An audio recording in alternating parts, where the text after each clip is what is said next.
Ditjen Dikdasmen Bapak Dr. Eko Susanto ya, yang mengatakan bahwa Gibran itu melanjutkan dari lulus SMP Negeri 1 Surakarta, lulus kelas 9, lalu melanjutkan ke Orchid Park Secondary School 2002 sampai 2004. Itu di Orchid Park Secondary School kelas 9 lagi. Jadi lulus SMP Negeri 1 kelas 9 ke Orchid Park Secondary School kelas 9 lagi. Jadi sampai di Orchid Park Secondary School hanya sampai kelas 10 atau kelas 1 SMA. Lalu melanjutkan ke Australia dengan program diploma 2 tahun. Ya. Jadi yang kita pertanyakan nanti adalah bagaimana surat keterangan penyetaraan ijazah SMK bidang akuntansi dan keuangan itu diproduksi oleh Ditjen Dikdasmen pada Agustus 2016 berbasis 2 sekolah. Yang pertama kelas 1 SMA Orchid Park Secondary School Singapura plus diploma di UTS Insert.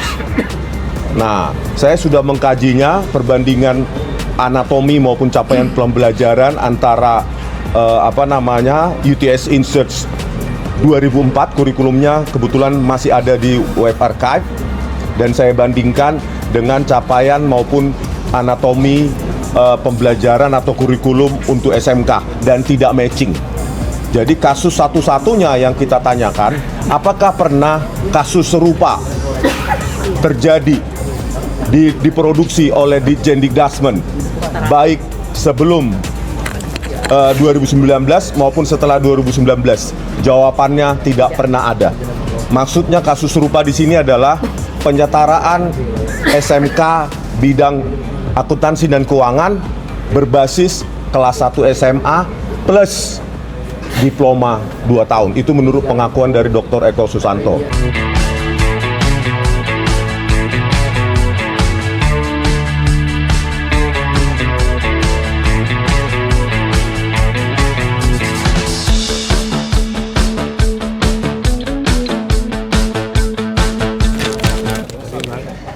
Kita sangat menyayangkan ketidakhadiran terutama yang sidang kedua tadi, di mana pihak Kemdikdasmen tidak hadir dan jawabannya tadi tidak ada jawaban. Ada surat. Ada surat. Ada kesibukan. Mereka minta setelah 1 Desember.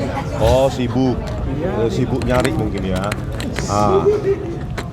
Nah, oleh karena itu ada beberapa masukan dari saya kepada Dr. Bona Tua Silalai dan tim.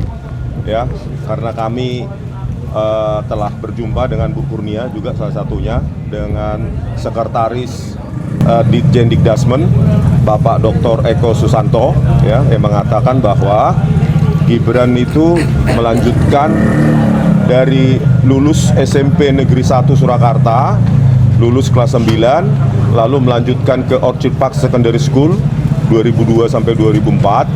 Itu di Orchid Park Secondary School kelas 9 lagi. Jadi lulus SMP Negeri 1 kelas 9 ke Orchid Park Secondary School kelas 9 lagi.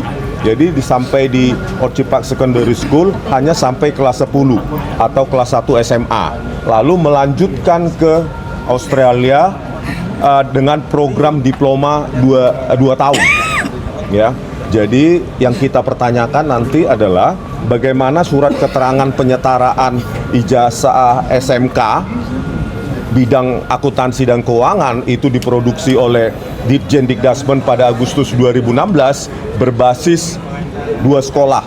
Yang pertama kelas 1 SMA Orchid Park Secondary School Singapura plus diploma di UTS Insert. Nah, saya sudah mengkajinya perbandingan anatomi maupun capaian pembelajaran antara UTS Insert 2004 kurikulumnya kebetulan masih ada di web archive, dan saya bandingkan dengan capaian maupun anatomi pembelajaran atau kurikulum untuk SMK dan tidak matching. Jadi kasus satu-satunya yang kita tanyakan, apakah pernah kasus serupa terjadi diproduksi oleh Ditjen Dikdasmen baik sebelum 2019 maupun setelah 2019? Jawabannya tidak pernah ada. Maksudnya kasus serupa di sini adalah penyetaraan SMK bidang akuntansi dan keuangan berbasis kelas 1 SMA plus diploma 2 tahun. Itu menurut pengakuan dari Dr. Eko Susanto. Oleh karena itu nanti di sidang itu saja nanti yang dikejar. Bagaimana kajian akademiknya, kajian kurikulumnya, siapa tim kurikulumnya, pengkajinya kalau ada. Dan menurut pengakuan Dr. Eko Susanto, yang paling penting adalah Gibran pada tahun 2019 melakukan penyetaraannya secara online. Catat garis bawah, online. Maka jejak digitalnya pasti ada. Jejak digital itu perlu juga dipertanyakan. Ya, karena syarat penyetaraan ijazah online di Ditjen Dikdasmen pada saat itu merujuk pada beberapa syarat. Kalau nggak salah itu sekitar 10. Ya, 2 di antara 10 adalah 1. Ijazah SMA atau SMK dari luar negeri yang perlu disetarakan. Itu tidak punya. Saya tanyakan langsung kepada Dr. Eko Susanto, tidak punya Gibran. Jadi tidak ada ijazah yang harus disetarakan, nggak ada. Yang kedua, rapor 3 tahun. Rapor 3 tahun sesuai dengan syarat penyetaraan ijazah online yang berlaku untuk semua orang, itu 3 tahun. Dan Gibran hanya punya raport 1 tahun, yaitu kelas 1 SMA atau kelas 10 dari Orchid Park Secondary School. Bagaimana mungkin seseorang mengupload secara online, tidak ada raport 3 tahun, tetapi bisa diterima dan menghasilkan surat keterangan yang kita lihat bersama untuk Gibran yang dipakai sebagai calon wali kota ya 2020 di Solo maupun 2024 sebagai cawapres. Gitu dulu. Ya. Ada Bang pertanyaan? Bona dong jelasin kenapa menggugat di Siapa yang ditanya? Bang Bona. Sebagai Bang Bona, oh ya. Baik, kasih.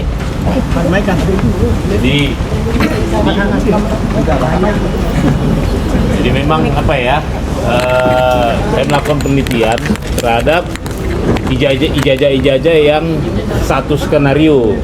Jadi dalam hal ini saya juga meneliti karena ini satu alur yang sama dengan wapres kita, makanya saya kembangkan penelitian saya untuk meminta salinan dari UTS Insert ya, beliau yang di Kementerian Dasar dan Menengah. Namun ini yang perlu dicatat bahwa ini baru awal sebenarnya. Kenapa? Karena ini seperti hal ini terjadi penjagalan kebijakan. Karena permintaan informasi saya terhadap Kementerian Pendidikan Dasar dan Menengah itu dijegal secara regulasi. Ini mirip seperti KPU kemarin yang menjegal dengan peraturan, mengeluarkan peraturan 731. Namun Kementerian Dasar dan Menengah itu mengeluarkan namanya aturan bahwa jika saya ingin membuat informasi, memperoleh informasi, saya harus menandatangani surat perjanjian bahwa saya tidak bahwa data yang saya peroleh hanya untuk saya pribadi, tidak akan disebarkan. Seperti tadi nyambung ke pertanyaan komisioner, apakah ini saya lakukan untuk pribadi atau publik? Maka saya tegaskan bahwa ini untuk publik. Makanya saya menolak untuk berjanji secara pribadi ke PPID Kemendasmen. Saya tidak ingin melihat data itu sendiri. Saya ingin publik yang menyaksikan. Makanya saya di sini melakukan gugatan untuk memastikan bahwa gerbang yang pintu yang menghalangi yang dibuat oleh Kementerian Dasar dan Menengah itu dibuka oleh KIP seperti itu. Pak, nanti boleh Boleh. terkait dengan tidak hadirnya Dikdasmen bagaimana ke depannya Pak? Tidak ada apa? Tidak hadirnya Dikdasmen sebagai tergugat. Oh, Kementerian. tidak datang ini. Ya. Iya, jadi begini, hakim tadi menyatakan bahwa sidang ini tetap sidang. Dia anggap itu adalah sidang pertama, jadi bukan diabaikan. Biasanya kalau tidak datang beberapa kali langsung diputuskan. Itu sudah umum di persidangan-persidangan itu. Nah, karena sudah dipanggil secara layak dan sebagainya.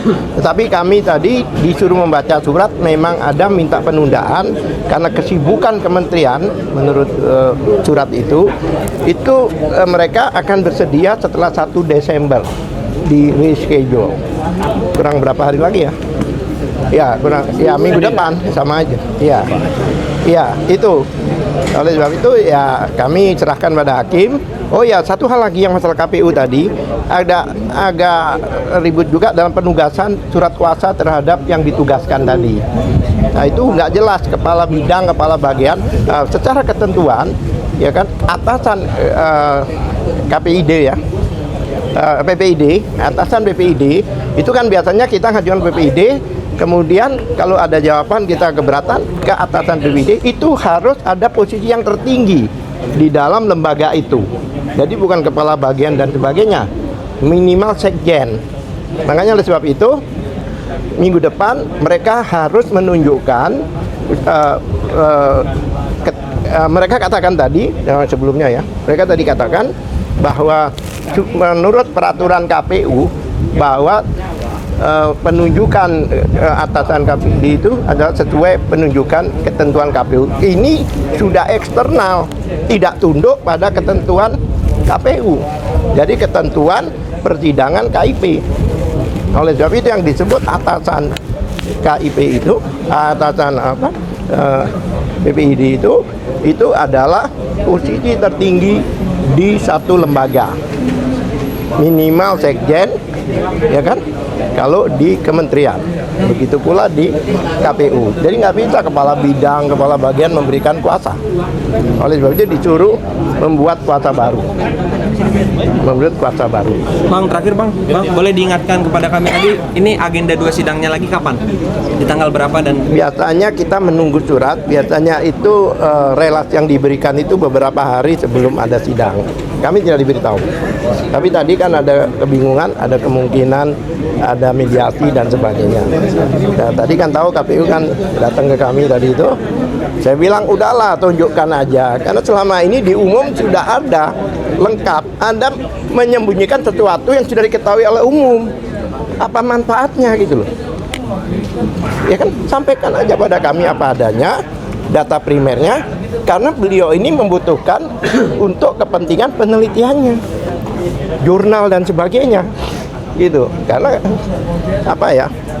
Legal standing beliau ini karena beliau peneliti internasional, Scopus ya, peneliti Scopus, ya Fadil. Itu untuk Leh. Saya mengikuti tadi, cuma saya lupa pertanyaan yang dijawab oleh ketua majelis komisioner tadi. Di situ keberatan tentang tuntutan itu, tetapi ada satu item terkesan ya, ini terkesan malah mendukung putusan itu. Seperti tanya tadi, seperti kita bisa jawab tadi. Itu alasannya apa? Ya. Yang ada jika diatur undang-undang itu. Akhirnya dibilang itu berdasarkan undang-undang di bawah gitu. Jadi gini, Lengkap. jangan mungkin sebenarnya komisioner itu memastikan sudah pasti kita bicara undang-undang keterbukaan informasi publik. Surat saya kan dalam rangka keterbukaan informasi publik. Artinya kalau saya memang hanya memohon saya bisa bisa terkait undang-undang informasi publik bisa dihilangkan.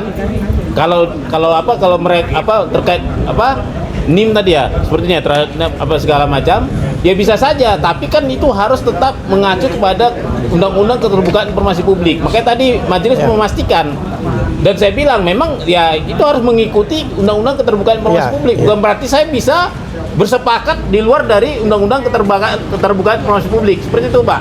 Jadi informasi saya tambahkan, ya kan beliau katakan bahwa beliau tidak memasalahkan, ya kan, tidak memasalahkan, tapi lanjutannya jika sesuai dengan undang-undang. Bukan tidak masalahkan begitu aja. Kalau memang itu dianggap tertutup atau dikecualikan oleh undang-undang atau oleh ketentuan, maka oleh beliau tidak dimasalahkan. Itu maksudnya gitu loh. Ya. Selesai klarifikasi. Bagus. Selesai.